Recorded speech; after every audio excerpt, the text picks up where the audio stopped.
శ్రీమాత్రై నమ. జయ గురు దత్తాత్రేయ నమ. ప్రధానంగా ఎవరి జీవితంలో అయినా ఒక వ్యక్తి, అది స్త్రీయా పురుషుడా ఎవరైనా సరే, వారి జీవితం అంతా ఆనందంగా సుఖ సంతోషాలతో హాయిగా ఉండాలన్నా, సంతానం కలగాలన్నా, సౌభాగ్యం ఉండాలన్నా కంపల్సరిగా వారి యొక్క జన్మజాతకంలో శుక్రగ్రహం యొక్క స్థితిని బట్టి, బలాన్ని బట్టి ఆధారపడి ఉంటుంది. అయితే ఈ శుక్రుడు మగవారి జీవితంలో భార్యాకారకుడు అవుతూ ఉంటాడు. అంటే ఎవరైనా అబ్బాయిల జాతకంలో శుక్రుడు మంచి ఉచ్చులో ఉండి బలంగా ఉంటే వారికి బాగా సౌందర్యవతి, ధనవంతురాలు, గుణవతి అయినటువంటి భార్య రావడం జరుగుతుంది. వివాహం తర్వాత వారి జీవితం చాలా సక్సెస్ఫుల్గా వెళ్ళడం జరుగుతుంటుంది. అదే అబ్బాయిల జాతకంలో శుక్రుడు బలహీనంగా ఉన్న, నీచలో ఉన్న, పాపగ్రహాలతో కలిసి ఉన్న వారికి అనుకూలమైనటువంటి భార్య రాదు సరికదా.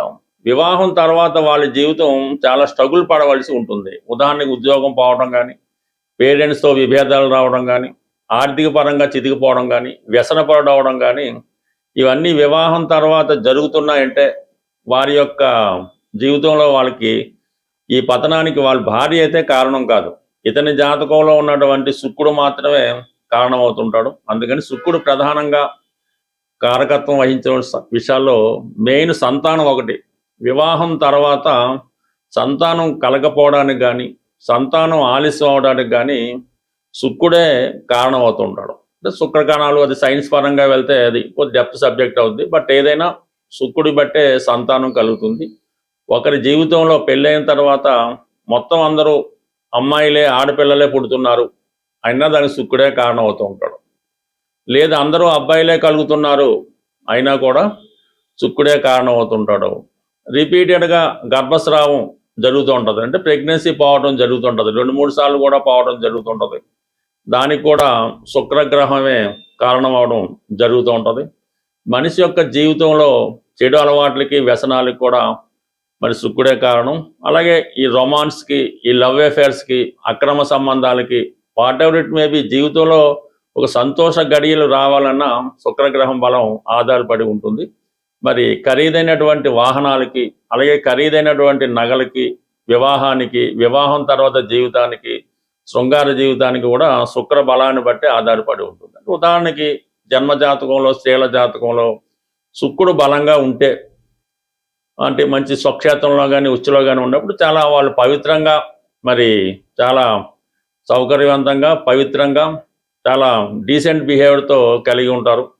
అది ఉదాహరణకి ఎంఎస్ సుబ్బలక్ష్మి గారు లాంటి వాళ్ళు, పి సుశీల్ లాంటి వారు, ఎస్ జానకి లాంటి వాళ్ళు జీవితంలో అంటే వాళ్ళు కళారంగంలో కూడా రాణించడం జరుగుతుంది. కాబట్టి శుక్రుడు బలాన్ని బట్టి కూడా అది రాణిస్తూ ఉంటుంది.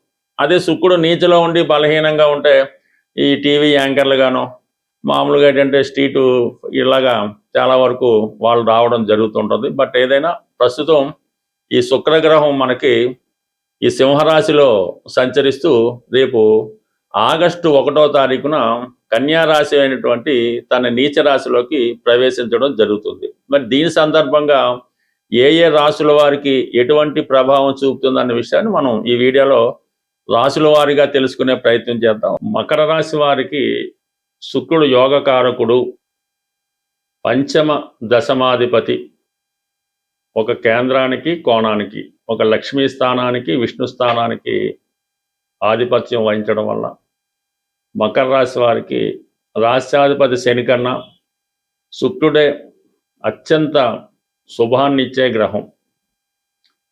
అటువంటి శుక్రుడు వీరి జాతకంలో ఎంత బలంగా ఉంటే వాళ్ళ జీవితం అంత గొప్పగా రావడం జరుగుతుంది. అదృష్టవశాత్తు వీరి యొక్క జన్మజాతకంలో రాశ్యాధిపతి శనితో శుక్రుడు కలిసి ఉంటే వాళ్ళ జీవితంలో వివాహం తర్వాత అదృష్టం కలిసి వస్తుంది. సంపాదన పరురాలైనటువంటి కానీ అదృష్టం వెంట పెట్టుకొని వచ్చే భార్య మీకు రావడం వల్ల అక్కడ నుండి మీ జీవితం అదృష్టంగా మారడం జరుగుతూ ఉంటుంది. ఎవరి జాతకంలో అయినా శుక్రుడు ఉచ్చులో కానీ, స్వక్షేత్రంలో కానీ బలంగా ఉంటే వారి జీవితం వివాహం తర్వాత 100% అభివృద్ధి చెందడం జరుగుతూ ఉంటుంది. అదే శుక్రుడు పాపగ్రహాలతో కలిసి బలహీనంగా ఉంటే వివాహం తర్వాత భ్రష్టు పట్టి జీవితం నాశనం అవడం కూడా జరుగుతూ ఉంటుంది. ఇది వారి జీవితంలో వారి జాతకం బట్టి ఆధారపడి ఉంటుంది తప్ప నాకు భార్య వచ్చిందండి పెళ్ళైన తర్వాత ఈ విధంగా ఉంది అన్నది ఖచ్చితంగా 100% రాంగ్. అంటే మీ జీవితం మీ జాతకం ద్వారా ఇంకొక అమ్మాయి జీవితం మీరు నాశనం చేశారు అనుకోవాలి తప్ప మీ జాతకం భార్య జాతకం వల్ల మీ జాతకం పాడైందని మాత్రం అది అనుకోవడానికి అనుకోలేదు. బట్ ఏదైనా మరి ఈ మకర రాశి వారు కంపల్సరిగా గత జన్మ బంధాన్ని గత జన్మ పాపాలను కానీ పుణ్యాలను కానీ ఈ సంబంధం ఈ జన్మలో అనుభవించవలసింది. ఎందుకంటే సహజ కర్మస్థానం దశమస్థానం మకర రాశి. మకర రాశిలో వారు జన్మించాడంటే వారి జీవితంలో ఖచ్చితంగా గత జన్మ కర్మ కొంత మిగిలి ఉంది. దాన్ని పూర్తి చేయడానికి ఈ జన్మ తీసుకురావడం జరుగుతుంది. మరి శుక్రుడు ఈ రాశి వారికి ప్రస్తుతం 9వ స్థానంలో ప్రవేశిస్తాడు. మనం దాని గురించి ఈ వీడియో చేస్తున్నమాట. అంటే ఆగస్టు 1వ తారీఖు నుంచి సెప్టెంబర్ 2వ తారీఖు మధ్యలో శుక్రుడు భాగ్యస్థానంలోకి రావడం జరుగుతుంది. అంటే ఒక విధంగా అదృష్టం అనే చెప్పచ్చు. చతుర్థాధిపతి భాగ్యస్థానంలోకి రావడం, మరి రాజ్యాధిపతి భాగ్యస్థానంలోకి రావడం వల్ల అటు కుటుంబపరమైన సమస్యలు ఉద్యోగపరమైన సమస్యలు ఇవన్నీ కూడా చాలా వరకు సాల్వ్ అవుతాయి. అయితే అనుకున్న ఫలితాన్ని ఇవ్వవు. మనం ఏదన్నా ఒక స్థిరాస్తి చాలా కాలంగా తాతల కాలం నుంచి వచ్చింది, అదేదో ప్రస్తుతం కారణాంతరాల్లో దాన్ని విక్రయిద్దాం అనుకున్నాం. సరే ఒక ₹1 కోటి వద్దని ఎక్స్పెక్ట్ చేద్దాం. అది నీతిలో శుక్రుడు ఉండడం వల్ల ఏంటంటే మరి ఒక 70 లక్షలు 80 లక్షలకు అమ్మవలసి ఉంటుంది. అదే శుక్రుడు బలంగా ఉంటే మనం 1 కోటి అనుకుంటే 1,20 లక్షలు వస్తాయి. అంటే ఏదన్నా ప్రయత్నం ఇప్పుడు నష్టం ద్వారా పూర్తవుతుంది. ఉద్యోగం మారాలనుకుంటున్నాం, ఉద్యోగం మారుతారు 100%. అయితే ఇప్పుడున్న ఉద్యోగం కన్నా తక్కువ స్థాయి ఉద్యోగంలోకి వెళ్ళవలసి ఉంటుంది. అలాగే విద్యార్థులు అనుకున్న దానికన్నా తక్కువ మార్కులు రావడం, బట్ సక్సెస్ మాత్రం వస్తుంది, కానీ అనుకున్న సక్సెస్ రావడం కన్నా తక్కువ స్థాయి రావడం జరుగుతుంది. అంటే ప్రధానంగా ఇప్పుడు ఈ రాశిలో ఉన్నటువంటి స్త్రీలకి విదేశ ప్రయత్నాలు, విదేశంలో ఉన్నటువంటి తమ బంధువుల్ని భర్త గారిని కలుసుకోవడానికి అవకాశం ఉన్నది. ఎందుకంటే శుక్రుడు స్త్రీగ్రహం, శుక్రుడు 9లో ఉన్నాడు. విదేశ ప్రయత్నాలు, పుణ్యక్షేత్రాలు దర్శించడం, ఉన్నత విద్య, అలాగే సంతాన భాగ్యం జరిగే అవకాశం ఉంది. ప్రధానంగా ఈ రాశిలో ఉన్నటువంటి స్త్రీలకి వైద్యపరంగానో దైవపరంగానో ఏదో విధంగా సంతానం కొరకు ప్రయత్నం చేస్తుంటే మాత్రం ఈ నెలలో 100% కన్సీవ్ అయ్యే అవకాశం ఉంది. ఎందుకంటే భాగ్యంలో ఉన్నటువంటి శుక్రుడి పైన శని దృష్టి పడుతుంది. అది ఒక విధంగా జాతకుడికి అదృష్టం కలిసి వస్తుంది. శుక్రుడికి లాభస్థానంలో గురువు ఉన్నాడు, సంతాన కారకుడు, ధనకారకుడు. ఏదైనా మరి మకర రాశిలో ఉన్నటువంటి స్త్రీలు అదృష్టవంతులు. లేదు మీరు మగవారై అంటే మీ భార్య ద్వారా కానీ మీ కుమార్తె ద్వారా కానీ మీరు ఇష్టపడుతున్న స్త్రీ ద్వారా మీకు ఐశ్వర్యం అదృష్టం కలిసి వచ్చే అవకాశం ఉంది. శుక్రగ్రహ పరిహారాలు అన్నవి చాలా సులభంగా చేసుకోవచ్చు. ఇంటే జనరల్గా శుక్రగ్రహానికి డైమండ్ ఉంగరం పెట్టుకోవడం, 6 ముఖాల రుద్రాక్ష ధరించడం, ఈ బొబ్బర్లు దానం చేయడం, ఇవన్నీ కూడా ప్రాథమికంగా ఉన్నటువంటి రెమెడీలు. ఇవి అందరికీ అన్ని విషయాల్లో కలిసి రాకపోవచ్చు. ఏదైనా శుక్రుడు మీకు మంచి ఫలితం ఇవ్వాలంటే ఫస్ట్ వ్యసనాలకి దూరంగా ఉండాలి. ఎటువంటి వ్యసనం కూడా జాతకుడిని శుక్రగ్రహం అనుగ్రహానికి కారణం అవుతూ ఉంటుంది. అది తాగుడు అవ్వచ్చు, పేకాట అవ్వచ్చు, వ్యభిచారం అవ్వచ్చు, మరేదైనా అవ్వచ్చు. ఇది కంప్లీట్గా మీరు వ్యసనాలకు దూరంగా ఉంటే ఆటోమేటిక్గా శుక్రగ్రహ అనుగ్రహం లభిస్తుంది. ఇది స్త్రీలకు కూడా వర్తిస్తుంది. స్త్రీలను గౌరవంగా చూడటం, ఏ స్త్రీ అయినా, చిన్న పాప అయినా, పెద్దమ్మ అయినా, తల్లి అయినా, తండ్రి అయినా, ఎవరినైనా సరే గౌరవప్రదంగా చూడవలసి ఉంటుంది. వాళ్ళని గౌరవించవలసి ఉంటుంది. వాళ్ళు ఏ పని చేయని కూడా మనకు అనవసరం, వాళ్ళని గౌరవించదే మీరు కంపల్సరీగా శుక్రగ్రహ అనుగ్రహం పొందడం జరుగుతూ ఉంటుంది. అయితే చిన్న పరిహారం కూడా ఉంటుంది దీనికి. అంటే మగవాడికి సహజంగా స్త్రీలను చూడడం అన్నది సహజంగా ఉంటుంది. మీరు ఏదన్నా చూడకూడని దృష్టితో ఒక స్త్రీని మీరు చూసినప్పుడు ఆ పాప పరిహారం నిమిత్తం మీరు ఆ స్త్రీ యొక్క పాదాలని చూసి, ఆ పాదాల వంక చూసి ఒకసారి మనసులో నమస్కారం చేసుకుంటే ఆ పాప ఫలితం మీకు పోవడం జరుగుతుంది. అలాగే ఇంట్లో మనకి పాడైపోయినటువంటి వస్తువులు, అంటే ఒక సంవత్సరంగా మనకి ఉపయోగం లేదు, పాడైపోయిన మోటార్ సైకిల్, ఇరిగిపోయిన కుర్చీలు, ఇరిగిపోయిన అద్దాలు, ఇటువంటి మనకు ఉపయోగం లేదు, ఒక సంవత్సరం పైగా దాన్ని మనం వాడడం లేదు అనుకున్నప్పుడు వాడిని ఎవరికన్నా డొనేట్ చేయడం అన్నది ఉత్తమమైన పని, ఏదైనా అవ్వచ్చు. దాని తర్వాత ఏంటంటే అద్దాలు, ఇంట్లో ఉన్నటువంటి అద్దాలు చాలా క్లియర్ కట్గా నీట్గా ఉండాలి.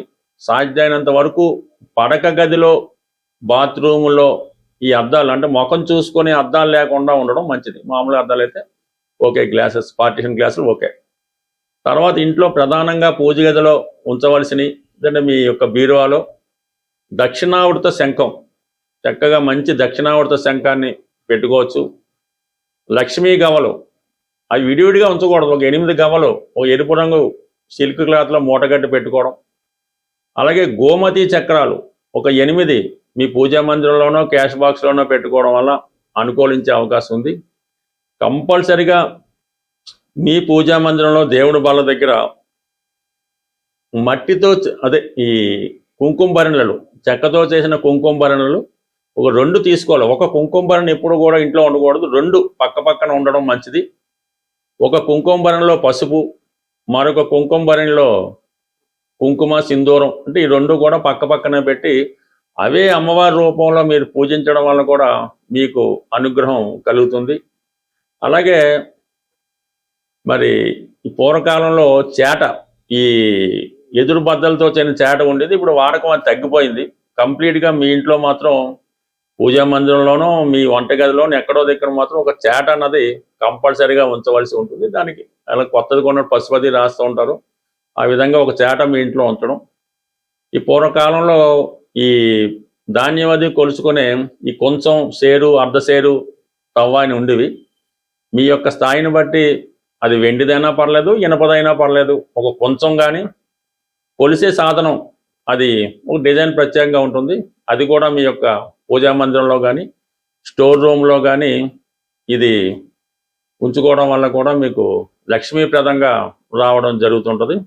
అయితే శుక్రవారం, శనివారం ఏం చేస్తుంటే ఈ ఇంట్లో ఎక్కువ స్టీల్ పాత్రలు వాడతాను. ఈ మధ్య తాగడానికి గ్లాసులు స్టీలే, ఇంట్లో కంచాలు స్టీలే ఉన్నాయి కాబట్టి కనీసం శుక్రవారం, శనివారం ఈ స్టీల్ పాత్రలను వాడటం పక్కన పెట్టి ఈ అరిటాకులో కానీ ఇస్త్రాకులో కానీ భోజనం చేయడం, తాగడానికి గ్లాసు వెండిది లేకపోతే కనీసం గాజు గ్లాస్ కానీ కేవలం మట్టి గ్లాస్ అయినా వాడటం వల్ల అవి లక్ష్మీప్రదంగా ఉండడం జరుగుతుంది. ఫైనల్గా బెస్ట్ రెమెడీ ఏంటంటే అది మీరు సంసారం చేసుకున్నటువంటి కుటుంబంలో కానీ వ్యాపార సంస్థలో కానీ ఏ సంస్థలో అయినా సరే మీరున్నటువంటి నివాస స్థలంలో ఈశాన్య భాగంలో మట్టి కుండతో పూజ అవ్వచ్చు, మట్టి కుండ అవ్వచ్చు, అది ఎండాకాలం చలికాలం పక్కన పెట్టి నిత్యం ఆ మట్టి కుండలో నీళ్లు నిల్వ చేసుకొని ఆ వాటర్ని మీరు వాడచ్చు. వేరే విధంగా పూజకు ఉపయోగించుకోవచ్చు. ఈ మట్టి కుండలో నీరు ఈశాన్య భాగంలో పెట్టడం వల్ల మీకు భూతత్వం యాక్టివేట్ అయ్యి నిత్యం ఆ సంస్థ, ఆ గృహం కలకలాడుతూ ఉంటుంది. స్వస్తి.